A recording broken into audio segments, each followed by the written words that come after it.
Assalamualaikum warahmatullahi wabarakatuh. Sampurasun mitra kaum dangu barayaki sadaya. Tepang dangu deuinya wengi ieu di acara nu maneh nyaeta dongeng Sunda di kanal YouTube Kidagar Official. Urang ngeureuh deui neraskeun hanca nu katunda dina jejer lalakon nyaeta Tangkorak Getih bagian anu ka-11. Ieu dongeng teh rakaan wadadang hati Bandung ayeuna tos dugi bagian ka-11 sapunten bilih kapedarna rada latnya. Kumardi teu acan kakintun kamari teh wadadangna oge nuju sibuknya. Oge sababaraha dinten aliran ieu teh lampu oge sinyalna icalnya upami wengi janten aki teu tiasa medar kamari ge di tepas Sunda teu tiasa di dieu teu tiasa. Kumargi memang gangguan cuaca nuju abon wae, aya lini, aya hujan anginnya, janten PLN panginten mareuman listrik milari amannya. Pamirsa sadayana daramang sadayana alhamdulillah upami daramang manya mugi-mugi wae sadayana tetep dipaparinan kesehatan, lahir sinareng batina oge dijembarkeun manahna dilancarkeun rizkina sarta digampilkeun sagala rupi urusanana mungguh Allah Ta'ala. Amin amin ya robbal alamin. Kangge para mitra anu nembe ngadangukeun atanapi nembe ningal ieu dongengnya atanapi tos lami ngadangukeun tapi teu acan subscribe mah ulah asa-asa. Kantun di subscribe wae ditoel palebah tombol loncengna supados aya notifikasi upami aki neraskeun hanca dongeng. Hatur nuhun kasadayan parantos subscribe, like, komen, oge nge-share dongeng-dongeng akinya. Mugi-mugi wae sasarengan urang di udara sanaos bari hiburan oge sasarengannya bari manjangkeun babarayaan oge sakantenan urang teh ngareah-reah seni dongeng Sunda supados tetep rame, tetep nanjeur, tetep waluya di negeri nyalira. Waluya dongeng Sunda, waluya ki Sunda urang amparkeun deui sama kabutarana sor bajigur sareng sepanhuina mangga kaparayun sadayana. Prung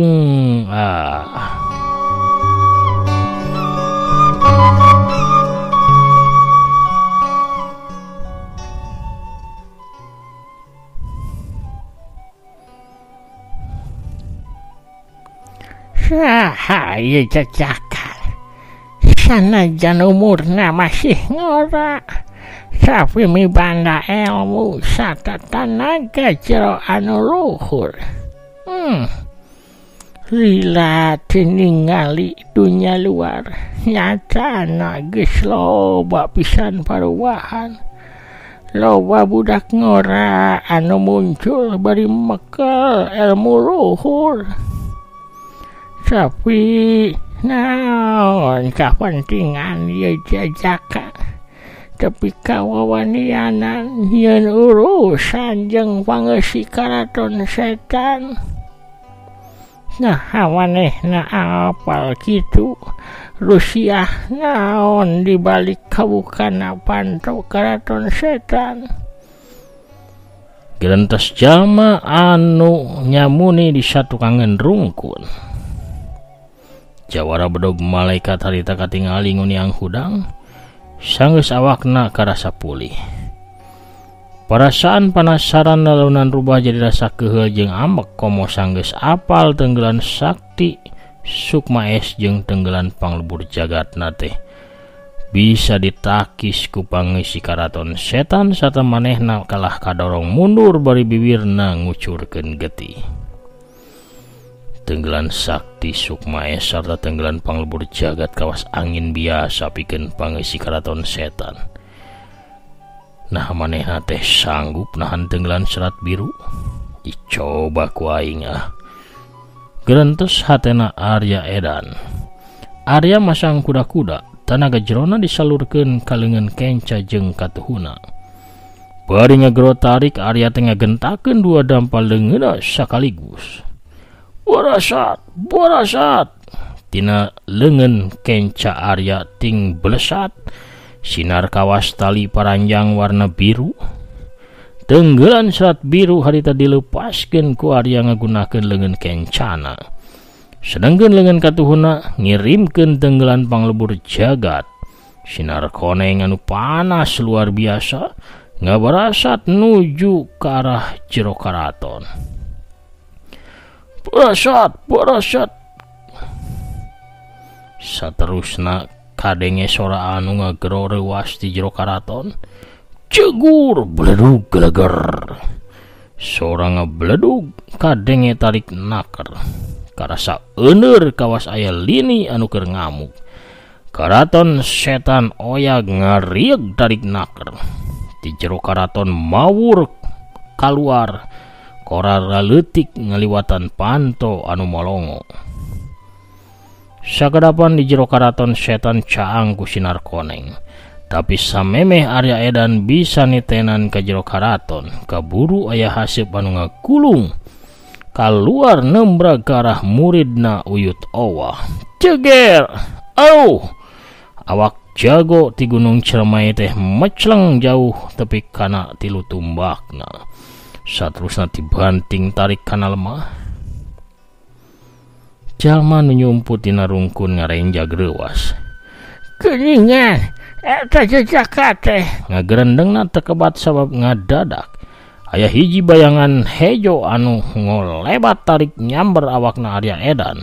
Saterusna mah dibawa kabur lumpat tarik di eta tempat.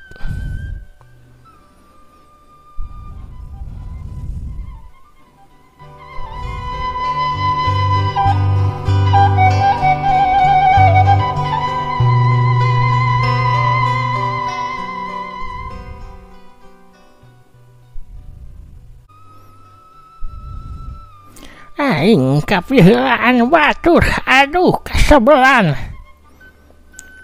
Urusan jeung pangawasa karaton setan bisa ditunda heula saheulaanan. Aing kudu ngudag heula eta jejaka. Cek jalma nu nyumput tina rungkun. Eta jalma teh kaluar tina tempatnya munina. Si horeng eta jalma teh saurang nini-nini make papakean sutra bodas. Dina sela ceuli katuhuna nyelap awi leutik warna koneng. Eta nini teh tayalian daeng upas indungna Durgarati alias Dewi Siluman. Si nini daeng upas rek ngolebat lumpat ke arah jalma anu mawa kabur Arya Edan. Tapi kaburu kadengi aya jalma anu nyarita. Anjeun arek ka mana nini? Daeng upas ngarandeg. Kancang malik ke arah datangna sora. Breh kabireungeuh ku daeng upas. Aya saurang jajaka make papakean hideung kaluar tina rapetna tatangkalan baradag. Eta jajaka teh tayalian Raka Pradisa. Saha anjeun teh budak ngora? Tanya si nini bari mencrong ka Raka Pradisa. Kuring mah ukur jalma luntang langtung tukang ngalalanan ini, tukang umara. Kieu we nutur indung suku walon Raka Pradisa. Pamoharan manehna jalma luntang lantung teu puguh. Tapi namanehna kawas anu apal kana ieu patempatan. Grentes daeng upas dina jero hatena. Anjeun teh rek nyusul si jajaka anu bieu dibawa kabur ku batur ini. Saha tanya emang anjeun aya hubungan naon jeung eta jajaka hah? Daeng upas kalah malik tumanya. Kuring mau ukur sobatna. Kuring teh baturna sobatna eta jajaka. Lamun ini rek ngudag nya hayu atuh bareng jeung kuring, cek Raka Pradisa. Kaula mah teu butuh batur. Kaula leuwih resep ge lumampah sesoranganan. Lamun anjeun bener sowatna cowa terangkeun saha eta jajaka anu sabenerna. Walon daeng upas. Kuring mah bakal nerangkeun ge tapi engke sangeusna urang bisa nyusul jalma anu mawa kabur sobat kuring. Cek kaula ge. Kaula mah teu hayang yeuh dibarengan ku batur. Kaula mah rek lumampah sorangan. geus nyarita kitu mah kolebat bae daeng upas teh ngolebat indit. Tapi di hiji tempat daeng upas nguriling rerencepan balik deui ka satukangeun Raka Pradisa. Nah bener manehna terek ngudag eta Jajaka anu di aku sobatna. Cek daeng upas dia jero batina bari panonna mah nalingakeun ka arah Raka Pradisa anu harita masih ngajanteng di tempatna. Paroman Raka Pradisa katempo disimbutan ku rasa kamelang ret manehna ngareret ke arah karaton setan. Tapi sanggeus ngarahu Raka Pradisa teh gancang ngolebat lumpat nuju ke arah jalma anu mawa kabur jawara bedog malaikat.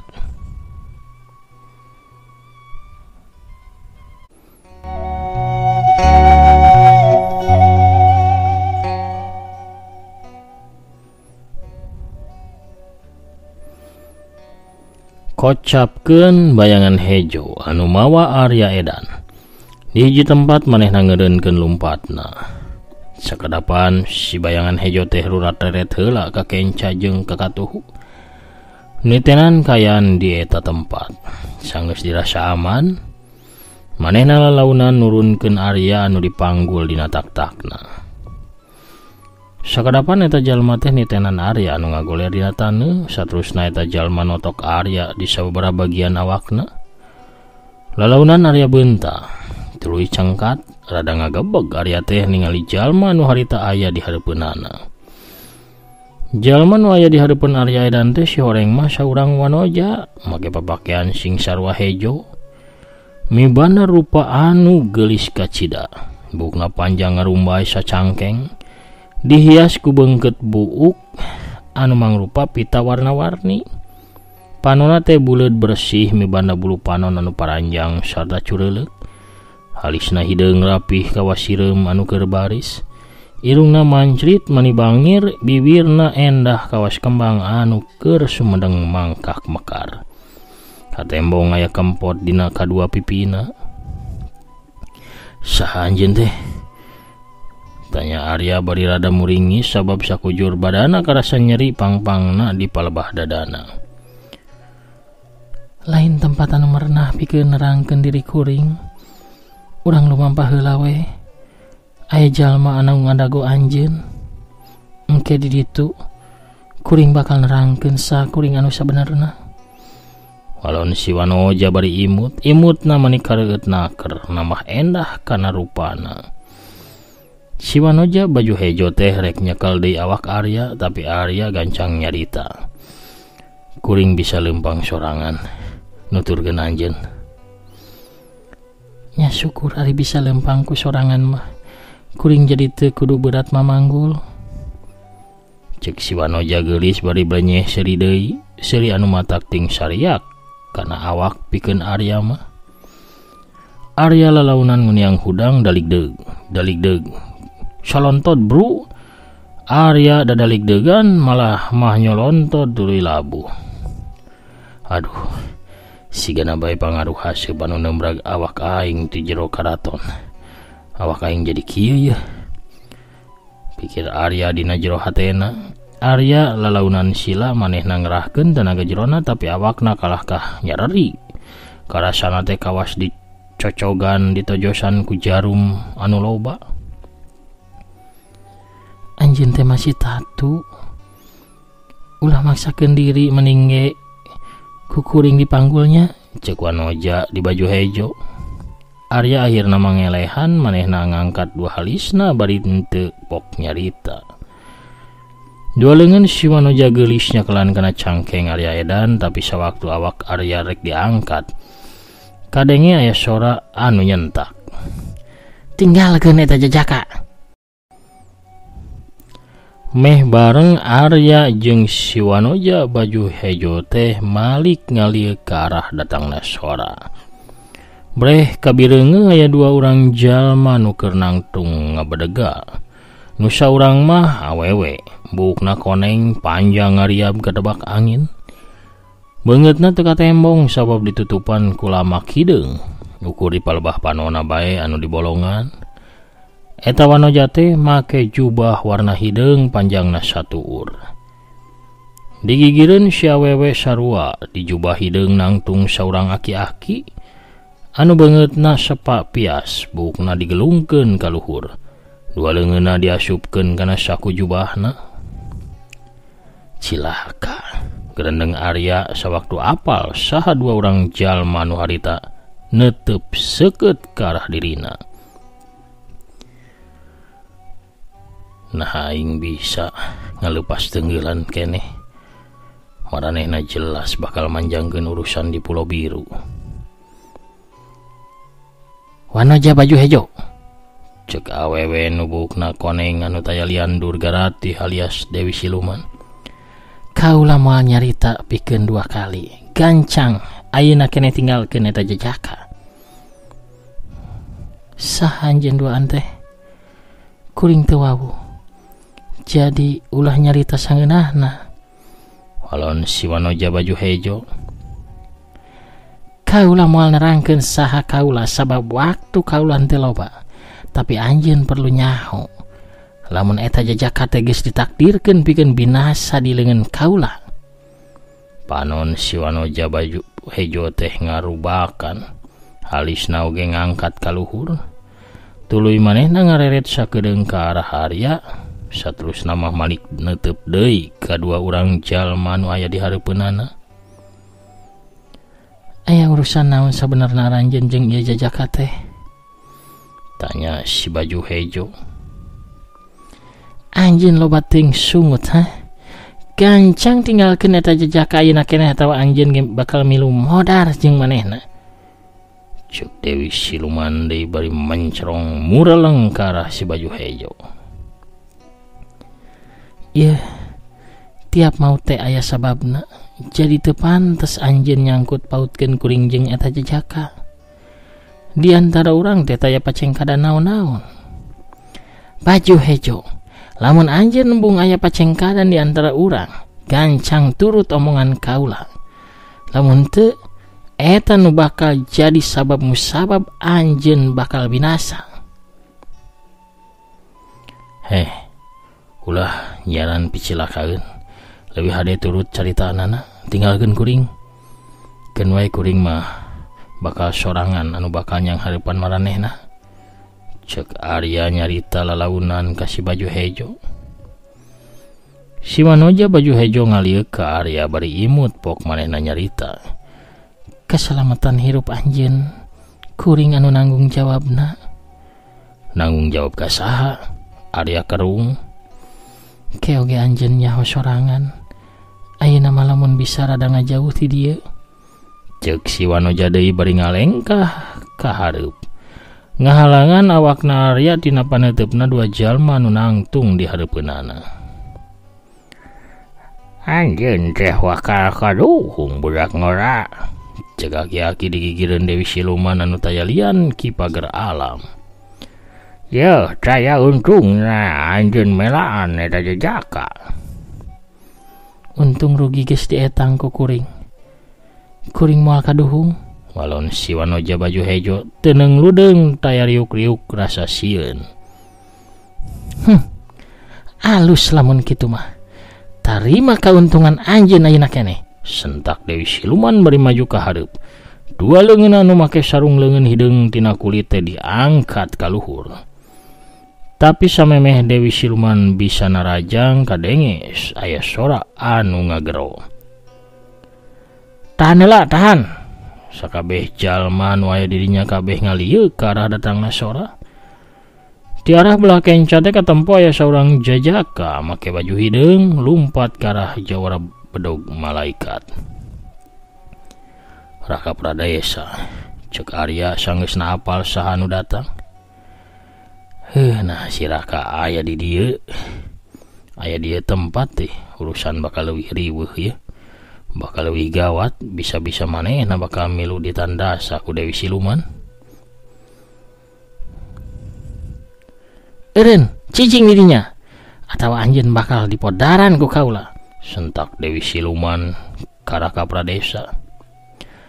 Keheula, tenang. Aya masalah naon ieu teh? Cek Raka Pradesa bari ngeureunkeun lengkahna tuluy culang cileung Saterusna neuteup ke arah Dewi Siluman. Saha anjeun teh? Tanya Dewi Siluman. Ah, kuring. Oh, kuring mah sobatna si Tangkorak Getih eta tah. Walon Raka Pradesa bari nunjuk ku curugna ke arah Arya Edan. Aduh, kamana karep dia nyebut ngaran aing. Tapi salah aing keneh ketang. Sabab aing ngaku ngaran Tangkorak Getih sawaktu panggih jeung si Dedemit makam setan. Gerentas sate Arya. Dewi Siluman, Siliplong jeung Ki Pagar Alam terus dua nana nyikikik seuri. Saha bae ayana sobat anjeun eta? Manehna bakal ditugel jangga ku kaula. Anjeun oge sarua bakal dipodaran lamun pipilueun melaan manehna. Cuk Dewi Siluman.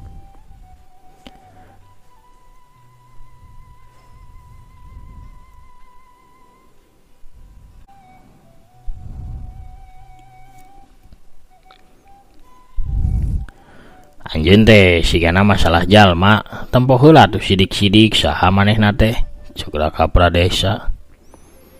Emangna anjeun apal saha manehna hah? Dewi Siluman kalah malik tumanya. Nya apal atuh manehna teh batur ngalalana kuring. Halah, kanyaho ukur satungtung kuku. Geus loba sungut gancang nyingkah ka itu. Cuk Dewi Siluman deui nyentak ka Raka Pradesa. Tapi Raka Pradesa kalahkah ngakikik seuri, manehna kalah maju sababaraha lengkah. Ye, sanajan kanyaho kuring ukur satungtung kuku, tapi kuring teh apal saha ari anjeun duaan sabenerna.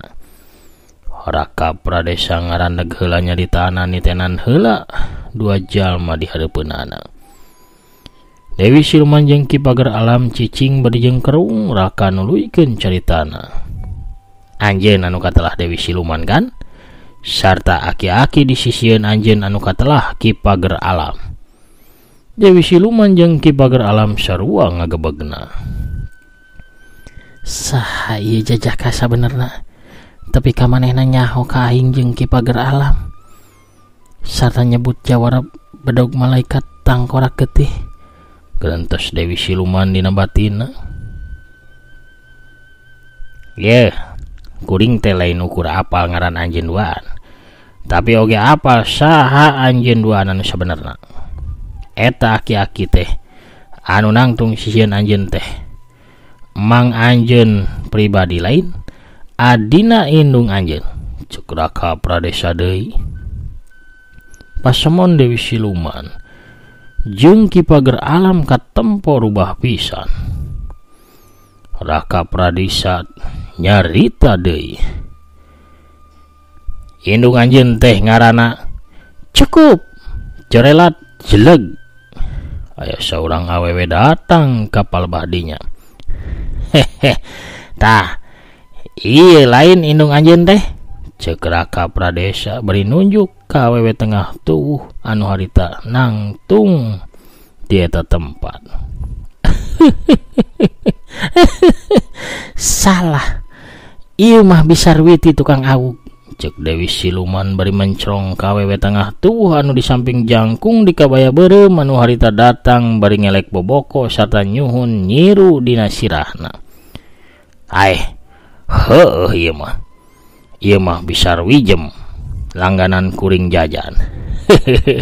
Hampura wi. Kamarana karep. Ieu rek jarajan moal lain silih tunjuk we yeuh. Sok mangga jarajan heula ulah ngacapruk wae tah. Mumpung haneut keneh tah ieu aya goreng ulen, aya burayot, aya kueh cucur, aya putri mayang, aya klepon, aya putu, segala macam dibawa ieu teh. Awugna keur libur heula tah, kukurawu deui libur heula. Ieu weh meh loba mawana. Sok. Jarajan heula ulah ting haruleng kade ulah nganyuk. Heuh dede. Pohara pamirsa. Kabujeng dongkap Bisarwitina atuh dongengna urang cekapkeun heula dugi ka dieu. Lampahan Arya Edan dina lalakon Tangkorak Getih bagian ke-11 cag urang teuneun heula di handeuleum sieum gesan sampeureunnya. Urang tuna dianjuang siang gesan alaeun. Orang tepang dangudi di bagian anu salajengna. Akhirnya bade maosan heula aya saha wae aya Kang Asep Saipudin. Nah cenah teh acan aya lanjutan tos diterangkeun tadi di bubukanya. Kang Sopyan Abdul Aziznya Assalamualaikum. Abdi ti Garut salam pangwanoh ka sadayana baraya manco diantos rasan dongeng laki sing ginanjar kawilujengan teras amin. Aya Mama Handri Maulana ti Karawang. Alhamdulillah hadir manco deui ki sumun Kang Komarde. Waalaikumsalam. Assalamualaikum sauna. Sampurasun rampes. Mugi aki oge manco mania daramang sumedang tetep manteng ki nyarangan tang korak getih. Hatur nuhun. Kang Anjar Wibawa ongkoh nyumput narungkun tapi ngadon bijil kumaha ari bisa ruiti cenah. Kang Jajang Nurjaman, Kang Dudi Wiguna, Kang Wartono Sanukri sadayana nuju manconya ti Riauna, Kang Agus Tatang ti ujung Berung Bandungnya. Kang Ade Suryaman oge Assalamualaikum. Waalaikumsalam manco deui ki atur nuhun kitos dipangdongengkeun sumun sami-sami. Aki pantun jam paring lepas gondewa ngabarasat tina busur ngiring bela sungkawa ka masyarakat Cianjur. Peti aya kacambahan di tapi rek diwadahan mugi aya katawahan nampi papasten ti pangeran. Katua Karang Taruna nu rapat ti balai desa nuakeun anu ngantuna sing dirahmat ku nu kawasa. Waluya aki waluya tepasuna waluya warga Cianjur. Amin amin hatur nuhun. Amin ya rabbal alamin. Ti supir jedah saurna Cipruwe cenah. Kang Yana Suryana oge hatur nuhun doa ti sadayana kula warga abdi di perkebunan teh Gunung Campaka Cianjur Selatan. Alhamdulillah salamet nuhun. Sami-sami hatur nuhun. Teh Anita Parel oge hatur nuhun calik nanya. Kang Ade Sukarna manco deui ki sumuhun. Kang Wawan Setiawan oge hadir manco deui ki hatur nuhun mugi aki sakularga sehat walafiat aya dina kabarokahan. Kang Ode Mulyono daraki manco teras Kang Rastim Haji mugi Assalamualaikum manco ki teras medarki mugi akina sing sehat seueur rezekina sareng barokah sapabaosna amin. Kang Deswardi wilujeng siang ngiring manco deui teh Nuraini Dewi oge nya hadir teras ki mugi aki sehat teras alamin aya dina lindungan Allah Subhanahu wa taala amin. Teteh Tuti Alia Assalamualaikum. Waalaikumsalam kuningan manco ki mugi aki sehat salamin amin. Punten ki ari bedog malaikat sauna pusaka pilih tanding nu kapungkur mah pada merebutkeun tapi santos natiasa ka pemilik ku ari edan asa acan mireng maunata sareng kalewihanana eta pusaka teh aki sareng kunaonnya jarang digunakeun ku ari edan. Kumargi teh acan aya musuh nu ngangge pakarang. Jawara sajati mah moal mesat pakarangna mun musuhna oge lemor. Harita pernah digunakeun ngalawan sahanya Rabib atau Brahmana anu tukang merkaos teh kumargi manehna nyekel pakarang tasbe nya ayeuna mah lalemor sadayana atuh da musuhna teh acan gaduh lawan tanding kanggo pusakana nya gitu kege aya waktosna. Tang Dimas RRK Garut hadir sumun Kang Solihin Setiadi oge hatur nuhun pidoana sami-sami. Tendan Ramadhani Garut hadir naskeun hancas. Teteh Tami Maliha oge hatur nuhun hadirna teh Yulina Belja oge di Tasikna. Kang Kamil Firdaus oge hatur nuhun sing sehat panjang yusana dongeng sunah tetep nanjir di tanah nyalira amin. Kota Bandung Mancot Raski hatur nuhun. Kang Jaya Sumpena hatur nuhun pidoana di Jakarta Timurnya. Musibah bencana gempa Cianjur mugia enggal waluya. Kang Dang Darojat Kang Badaria Kemuning oge hatur nuhun. Waalaikumsalam wilujeng enjing kumaha kidamang alhamdulillah. Badaria Kemuning mancot ras hatur nuhun Kang Rahmat Hidayat oge hadir teras Kang Warsa Sutisna oge mancot ras ti palihan Cianjur nya. Kang Etobri oge alhamdulillah mancot ras Pasuruan Satya Manco. Kang Setia Budi Baringop Dud di Tasik oge Kang Surya Udud di hatur nuhun sami-sami Kang Surya Udud nya ti Tangerang nya. Saterasna aya saha deui atunya aya saha deui aya Kang Agus Sumantri anu pogot meneko ti palihan Garut. Kang Prabu Arjuna ti Banjar Nyakseni teh Lindah Imut ti Bandung mantap Aryaki. Kang Paridemit Pah oge hadir, Puspa Rema Karawang oge alhamdulillah manco bari ngaleueut teh sareng ku aci saudara. Amin ya rob, ngiring bela sungkawa ku ayana musibah gempa di Cianjur mugi dipaparinan kasobaran tur tawakal. Amin. Kang Topik Abadi ti Kircona manco sarehat sadayana. Amin ya robbal alamin. Kang Asep Sepuluh oge TPR Cimahi nya hadir teras. Di Bekasina teh hilap Kang Asep Suherman anu satia manco. Waalaikumsalam rampes. Alhamdulillah tos medal deui carios tangkora ketihna di channel Kidagar Official. Hatur nuhun aki sami-sami. Mugi aki aya dina kawilingan sinareng kaulyan. Amin amin ya robbal alamin. Sakitu heula nu kabeh hatur aki namit mungkur heula nya. Assalamualaikum warahmatullahi wabarakatuh. Permios jaga hanca.